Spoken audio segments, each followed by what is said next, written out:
Hi friends, അസ്സലാമു അലൈക്കും. Welcome back. നമുക്ക് ഈസി ആയിട്ടുള്ള നല്ലൊരു ഇഫ്താർ സ്നാക്ക് റെഡിയാക്കിയാലോ. അത് നല്ല ക്രിസ്പിയാണ്, എന്നാൽ അകത്ത് നല്ല സോഫ്റ്റ് ആയിട്ടുള്ള നല്ലൊരു ചിക്കൻ്റെ ഫില്ലിംഗ് ആണ്. നമുക്ക് എങ്ങനെയാണ് ഉണ്ടാക്കിയെന്ന് കണ്ടു നോക്കാം. വെറൈറ്റിയാണ്. അപ്പോൾ എന്നാൽ ശരി, വേഗം വീഡിയോ കണ്ടു നോക്കാം. പാൻ വെക്കുക, അതിലോട്ട് 1 ടീസ്പൂൺ ഓയിൽ ഒഴിച്ച് കൊടുക്കുക. ഇതിന് പകരം നിങ്ങൾക്ക് ബട്ടർ എടുക്കാം കേട്ടോ. ഇതിലോട്ട് ചെറിയൊരു കഷ്ണം ചിക്കൻ ബ്രസ്റ്റ് എടുത്തിട്ടുണ്ട്. ചെറുതായിട്ട് ഇതേപോലെ കുഞ്ഞായിട്ടൊന്ന് കട്ട് ചെയ്തതാണ് എടുത്തിട്ടുള്ളത്. അതിട്ട് കൊടുക്കാം. ഇതിലോട്ട് ആവശ്യത്തിനുള്ള ഉപ്പ് കൂടി ചേർത്ത് കൊടുക്കണം. ഇനി ചിക്കൻ ഒന്ന് ഇളക്കി കൊടുക്കാം. പെട്ടെന്ന് തന്നെ വെന്ത് കിട്ടും, കാരണം തിന്നായിട്ടാണ് ഞാനിപ്പോൾ ഇത് കട്ട് ചെയ്തെടുത്തിട്ടുള്ളത്. ചെറിയൊരു കഷ്ണം മാത്രം മതി കേട്ടോ. ഇതിലോട്ട് ചെറിയൊരു കഷ്ണം ക്യാരറ്റ് ചെറുതായിട്ട് കട്ട് ചെയ്ത് ഇട്ട് കൊടുക്കാം. അതോടൊപ്പം തന്നെ ചെറിയൊരു കഷ്ണം സവാളയും കുഞ്ഞായിട്ട് കട്ട് ചെയ്തത്. എല്ലാം വളരെ തിന്നായിട്ട് വേണം കട്ട് ചെയ്തത് ഇതിലേക്ക് ഇട്ട് കൊടുക്കാനായിട്ട്. ആ സമയം നമുക്ക് പെട്ടെന്ന് തന്നെ ഇത് നമുക്ക് റെഡിയായി കിട്ടും. അതിൻ്റെ പേരിലാണ് ചെറുതായിട്ട് കട്ട് ചെയ്യാൻ പറയുന്നത്. അപ്പോൾ ഏകദേശം ചിക്കൻ്റെ കളറൊക്കെ മാറി വരുന്നുണ്ട്. ഇനി ഇതിലോട്ട് ഒരു ചെറിയ കുഞ്ഞു കഷ്ണം ക്യാപ്സിക്കം, അത് ഏത് കളർ വേണമെങ്കിലും ഇട്ട് കൊടുക്കാം. ഇപ്പം ഞാനിവിടെ ഗ്രീനാണ് ചേർത്തിട്ടുള്ളത്. എരിവിനായിട്ട് ചതച്ച മുളക് ചില്ലി ഫ്ലേക്സാണ് ഞാനിടുന്നത്. 1 ടീസ്പൂൺ വരെ ചേർക്കാം. നന്നായിട്ട് ഇതൊന്ന് മിക്സാക്കി കൊടുക്കുക. അല്ലാതെ മറ്റു മസാലകളൊന്നും ഇതിൽ ഞാനിപ്പോൾ ചേർക്കുന്നില്ല. എരിവിനായിട്ട് ചതച്ച മുളക്, നിങ്ങൾക്ക് വേണമെങ്കിൽ ഒരു പച്ചമുളക് ചേർത്ത് കൊടുക്കാം. ഞാനിപ്പോൾ ചേർക്കുന്നില്ല. 1 ടീസ്പൂൺ ഇഞ്ചി വെളുത്തുള്ളി പേസ്റ്റ് കൂടി ചേർക്കുന്നുണ്ട്. ഒന്നും കൂടി മിക്സാക്കി കൊടുക്കാം. ചിക്കനിൻ്റെ വെള്ളമൊക്കെ വറ്റി വന്നിട്ടുണ്ട്. ഇതിലോട്ട് 1 സ്പൂണ് മൈദാപ്പൊടി ചേർക്കുന്നുണ്ട്. എന്നിട്ട് പെട്ടെന്ന് തന്നെ ഒന്ന് മിക്സാക്കി കൊടുക്കണം. ഈ സമയം തീ ഒന്ന് കുറച്ച് കൊടുക്കണേ. ഇതിലോട്ട് 1/4 കപ്പ് പാലും കൂടി ചേർത്ത് കൊടുക്കാം. പശു പാലാണ് ഞാൻ ചേർത്തിട്ടുള്ളത്. എല്ലാം കൂടി ഒന്ന് മിക്സാക്കിയിട്ട് ഉപ്പൊക്കെ ചെക്ക് ചെയ്ത് നോക്കണം. അല്ലെങ്കിൽ ഒരല്പം ഒറിഗാനോ അല്ലെങ്കിൽ സാത്തറോ ചേർത്ത് കൊടുക്കാം. 1/4 ടീസ്പൂൺ താഴെയാണ് ചേർത്തിട്ടുള്ളത്. എല്ലാം മിക്സ് ചെയ്തിട്ട് നമുക്ക് ഇതൊന്ന് വറ്റിച്ചെടുക്കണം. അപ്പോൾ അങ്ങനെ പാനിൽ നിന്ന് വിട്ട് വരുന്ന പരുവാകുമ്പോൾ നമുക്കിതിൻ്റെ തീ ഓഫ് ചെയ്യാം. നല്ല കട്ടിയിലാണ് കിട്ടേണ്ടത്. ഇങ്ങനെ ആകുമ്പോൾ തീ ഓഫ് ചെയ്തിട്ട് അവർ തന്നെ ഇരിക്കട്ടെ. നമുക്കൊരു മിക്സിയുടെ ജാർ എടുക്കാം. ഇതിലൊട്ടും തന്നെ വെള്ളം ഉണ്ടാകാൻ പാടില്ല. ഇതിലോട്ട് 1/2 കപ്പ് റവ ചേർക്കാം. വറുത്തതോ വറുക്കാത്തതോ ഏത് വേണമെങ്കിലും ചേർക്കാം. 4 കപ്പ് മൈദാപ്പൊടിയും കൂടി ചേർത്ത് കൊടുക്കുന്നുണ്ട്. രണ്ടും കൂടി നന്നായിട്ടൊന്ന് പൊടിച്ച് വരാം. പൊടിച്ചെടുത്ത പൊടികൾ നമുക്കൊരു പാത്രത്തിലോട്ട് മാറ്റി കൊടുക്കണം. ആവശ്യത്തിനുള്ള ഉപ്പ് കൂടി ചേർത്ത് കൊടുക്കാം.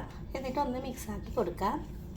മിക്സാക്കിയതിന് ശേഷം ഇതിലോട്ട് നല്ല തിളച്ച വെള്ളം ഉണ്ടല്ലോ, അത് കുറേശ്ശെ ഒഴിച്ചിട്ട് നമുക്ക് ചപ്പാത്തിക്ക് മാവ് കുഴക്കുന്നത് പോലെ ഒന്ന് കുഴച്ചെടുക്കണം. ഇപ്പോൾ നല്ല ചൂടുണ്ട്, അതിൻ്റെ പേരിലാണ് കൈവച്ചിട്ട് കുഴക്കാത്തത്. ചൂടൊന്ന് പോകുമ്പോൾ നമുക്ക് കൈവച്ചിട്ട് തന്നെ കുഴച്ചെടുക്കാം. വെള്ളം ഒഴിക്കുമ്പോൾ ശ്രദ്ധിച്ചിട്ട് ഒഴിക്കാൻ ശ്രമിക്കണേ. ഇതാ നല്ല രീതിയിൽ ഞാൻ കൈവച്ച് കുഴച്ചെടുത്തിട്ടുണ്ട്. നല്ല സോഫ്റ്റ് ആയിട്ട് തന്നെ കിട്ടിയിട്ടുണ്ട്. ഇനി നമുക്ക് ഇതിനൊന്ന് ഉരുട്ടിയെടുക്കണം. കൈ വെച്ചിട്ട് ഇങ്ങനെ ഒന്ന് ഉരുട്ടിയെടുത്താൽ മതി. അപ്പോൾ ഞാൻ ഉരുട്ടിയെടുത്തിട്ടുണ്ട്. ഇനി നമുക്ക് കുഞ്ഞ് കഷ്ണങ്ങളാക്കിയിട്ട് ഒന്ന് കട്ട് ചെയ്തിട്ട് എടുക്കാം. ഇതിൽ കാണുന്നത് പോലെ ഒന്ന് കട്ട് ചെയ്തെടുത്താൽ മതി കേട്ടോ. ആദ്യമായിട്ട് കാണുന്ന കൂട്ടുകാരെങ്കിലും ഉണ്ടെങ്കിൽ റെസിപ്പി ഇഷ്ടമായാലും ഒന്ന് സബ്സ്ക്രൈബ് ചെയ്ത് സപ്പോർട്ട് ചെയ്തേക്കണേ. തീർച്ചയായും ഞാൻ പറയുന്നത് നിങ്ങൾക്ക് എന്തായിട്ടും ഇത് ഇഷ്ടപ്പെടും. ഇതിൻ്റെ ടേസ്റ്റ് ഇന്ന് ഒരെണ്ണം എടുത്തിട്ട് നമുക്ക് കൈ വെച്ചിട്ട് ഇതേപോലെ ഒന്ന് ആക്കി കൊടുക്കാം. തൊപ്പിയൊക്കെ ഉണ്ടാകുന്നില്ല, അതേ ഒരു ഷേപ്പിൽ ആക്കി കൊടുത്താൽ മതി. ഈ വിരൽ വെച്ചിട്ട് നടുവിൽ വെച്ചിട്ട് ഇങ്ങനെ ഒന്ന് പ്രസ് ചെയ്ത് കൊടുത്താൽ നമുക്ക് ബാക്കിയുള്ള വിരൽ കൊണ്ട് ഇങ്ങനെ ഒന്ന് ഉരുട്ടിയെടുത്താൽ നമുക്ക് ഒരു തൊപ്പി പോലെ കിട്ടും. ഇതേപോലെ കിട്ടും. ഇനി നമുക്ക് നേരത്തെ തയ്യാറാക്കി വെച്ചിട്ടുള്ള മസാലയിൽ നിന്ന് ഒരല്പം ഇതിന് മിഡിലായിട്ട് വെച്ച് കൊടുക്കാം. ഇനി നമുക്ക് ഇതെല്ലാം ചുറ്റിലും ഇതൊന്ന് മൂടിയെടുക്കണം. ഫില്ലിങ് പുറത്ത് പോകാത്ത വിധത്തിൽ വേണം ഇങ്ങനെ ഒന്ന് റോൾ ചെയ്തിട്ട് എടുക്കാൻ വേണ്ടിയിട്ട്. ഇതേപോലെ ബോൾ ഷേപ്പിലാക്കി മാറ്റിയെടുക്കാം. നല്ലോണം ബാക്ക് സൈഡിൽ ഒന്ന് പ്രസ് ചെയ്ത് കൊടുത്തേക്കണേ. ഇനി നമുക്ക് കൈവച്ചിട്ട് ഒന്നും കൂടി ഉരുട്ടിയെടുക്കാം. മനസ്സിലായല്ലോ? ഉള്ളതെല്ലാം ഇതേപോലെ ചെയ്തെടുക്കാം. കൂടുതൽ കാണിച്ചിട്ട് ബോറടിപ്പിക്കുന്നില്ല. ഇത്രയും ഉണ്ടാക്കി എടുത്തിട്ടുണ്ട്. ഇനി നമുക്ക് പാത്രത്തിലോട്ട് 2 ടീസ്പൂണ് കോൺഫ്ലോർ അതെടുക്കുക. ഇത് കയ്യിലില്ലെങ്കിൽ നിങ്ങൾക്ക് മൈദ എടുത്താലും മതി കേട്ടോ. ഇതുണ്ടെങ്കിൽ ഇതന്നെ എടുക്കുക. ഒരല്പം വെള്ളം ഒഴിച്ചിട്ട് കട്ടകളില്ലാതെ ഒന്ന് കലക്കി എടുക്കണം. തിക്കായിട്ടുള്ള ഒരു പേസ്റ്റ് ആക്കിയിട്ട് എടുക്കാം കേട്ടോ.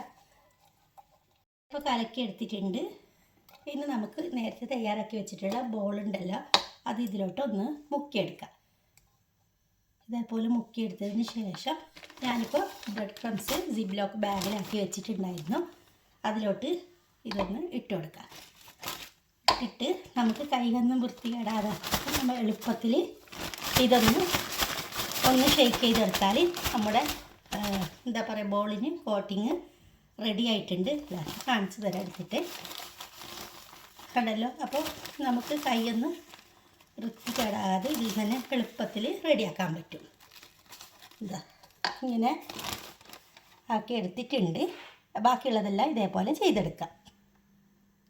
കോട്ട് ചെയ്ത ബോളെല്ലാം നമുക്ക് ഒരു ഓയിലിട്ട് കൊടുക്കാം.